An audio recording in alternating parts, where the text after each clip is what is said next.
One cold winter's day, a number of porcupines huddled together quite closely in order through their mutual warmth to prevent themselves from being frozen.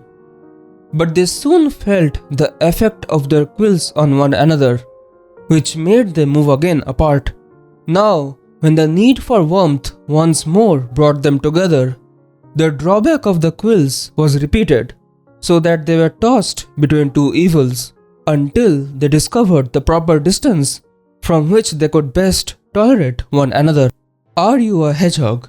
No, really, this is a serious question. Do you crave closeness? Do you crave that warmth, intimacy, and all the wonderful chaos relationships bring? And yet, do you find yourself pulling away? Do you feel this constant push and pull, wanting connection but terrified of getting too close? That's the hedgehog dilemma. As societal creatures, we are wired to need connection, but at the same time, we are just as wired to fear it, to fear being hurt, losing ourselves, the fear of not being able to protect the fragile parts of who we are. It's the paradox that defines so much of what it means to be human. Arthur Schopenhauer was a German philosopher who spent a lot of time thinking and writing about the struggles of the human condition. And let's just say he wasn't exactly an optimist. Schopenhauer believed that life was fundamentally about suffering. He saw existence as an endless cycle of unfulfilled desires and brief moments of satisfaction. As you can tell, he wasn't exactly the sunshine and rainbows type. Now, I don't agree with a lot of what he said, but one idea of his resonates with me. And that's what I wanted to focus on today. It's the hedgehog dilemma. It describes the tension between our desire for connection and our fear of emotional pain.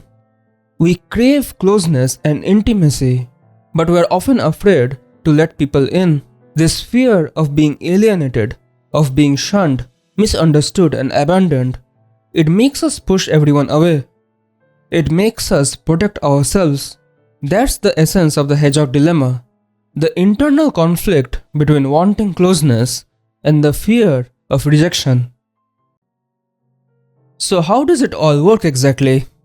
Well, the first thing to understand that we are not born with a natural aversion to being close to others. In fact, it's quite the opposite. We are hardwired for connection.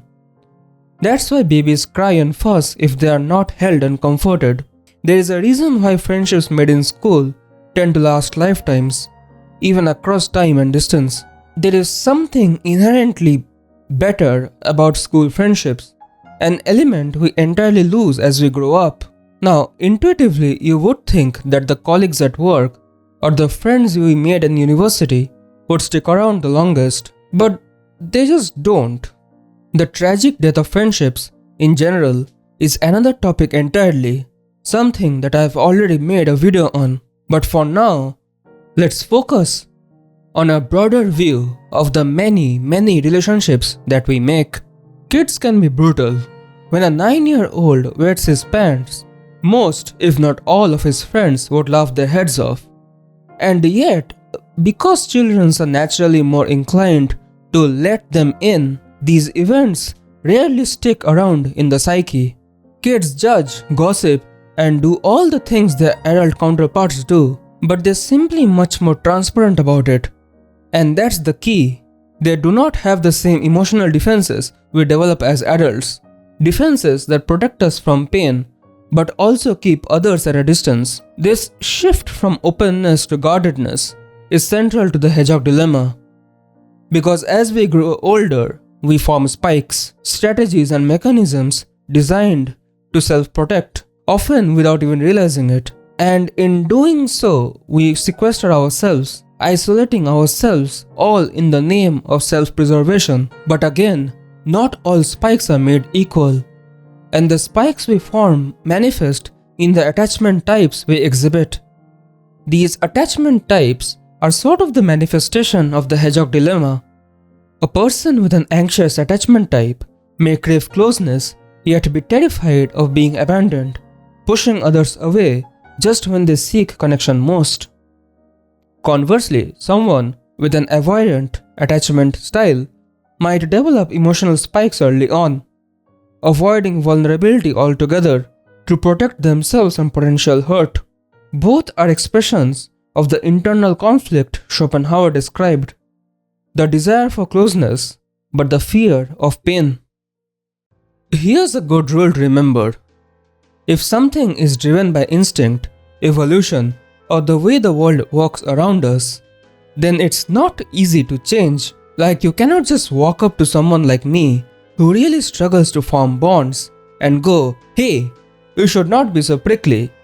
I can almost guarantee that doing that will not work. I might just punch you or run. Either way, that's not a good solution. And so, when discussing the hedgehog's dilemma, when we find it oh so difficult to lower our emotional spikes, finding ways to compensate is critical. And here are some of them.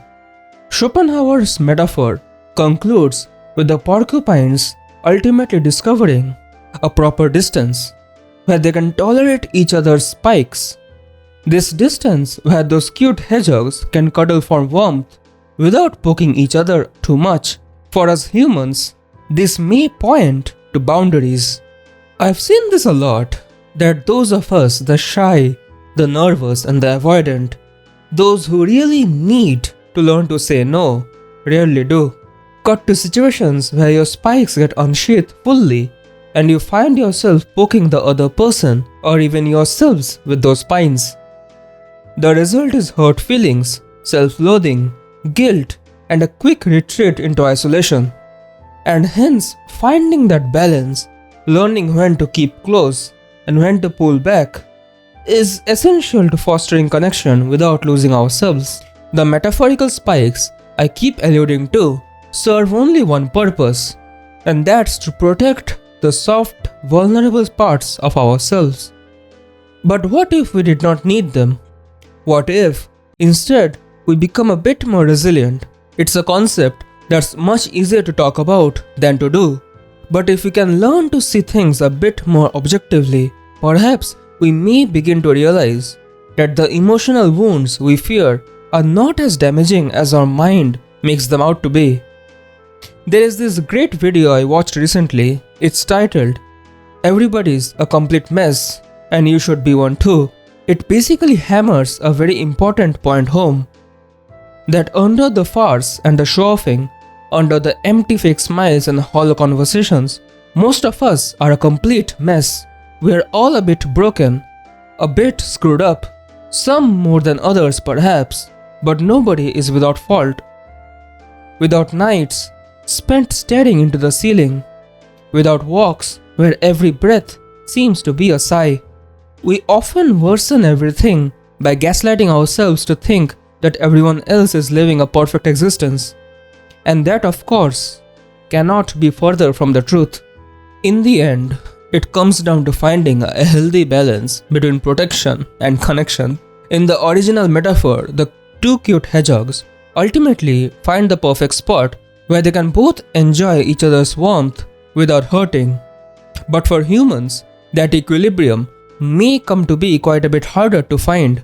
And so the goal is to not get rid of your spikes entirely, or to make yourself so vulnerable that you're always in pain. Nor is it to swing the opposite direction and isolate yourself completely. No, the goal, as it often is to find a balance. This may start with understanding how you tend to act around others. Perhaps you're someone like me, who pulls back when things get too close. Or perhaps you hold on too tightly because you're too afraid of losing that person. Perhaps you're someone who avoids connection because they feel like too much work. Or perhaps you're scared of what might happen if you let someone in. Or it could be something else entirely. It is an annoyingly difficult thing to do, and it does not stop there, because finding balance takes time. It's far from a one-time fix, but something that evolves as you grow. Personally, I have this problem where I avoid making friendships simply because I find most of them draining. It's something I've been trying and mostly failing to change, and it is a slow, frustrating process. It's a battle fought every single day. Up until now, we have always considered that both hedgehogs do crave the companionship. But what if one of them simply wants to be left alone? This, of course, was not part of the original parable, and for good reason. Animals often do not fight against their instincts, and the instinct is very much to cuddle in.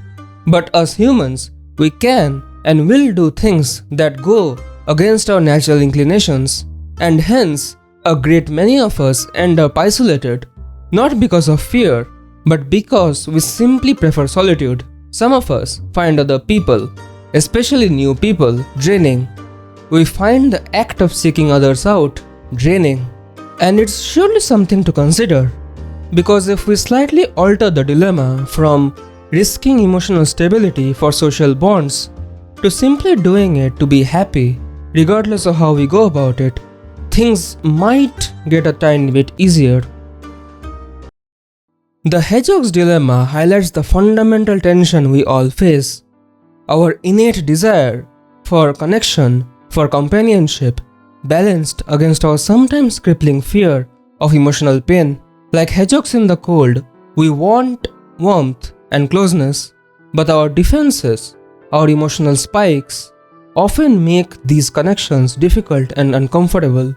Schopenhauer's metaphor serves as a reminder that we are not immune to this internal struggle. We are hardwired for connection, but over time, our defenses evolve as we try to protect ourselves from the vulnerabilities that come with intimacy. Yet, these same defenses often keep us isolated, reinforcing the very pain we fear. The solution is not simple. It's not one size fits all. Finding the proper distance, as mentioned in the parable, learning when to be comfortable and vulnerable, and practicing resilience are all crucial steps in navigating this dilemma. Because these painful wounds will always exist, but it's through understanding, self-awareness, and the willingness to face our fears that we can learn to connect meaningfully without letting the sharpness of our defenses keep us apart. If this video resonated with you, go ahead and hit like, and maybe even subscribe if you want to stay tuned for more. Thank you so much for being here.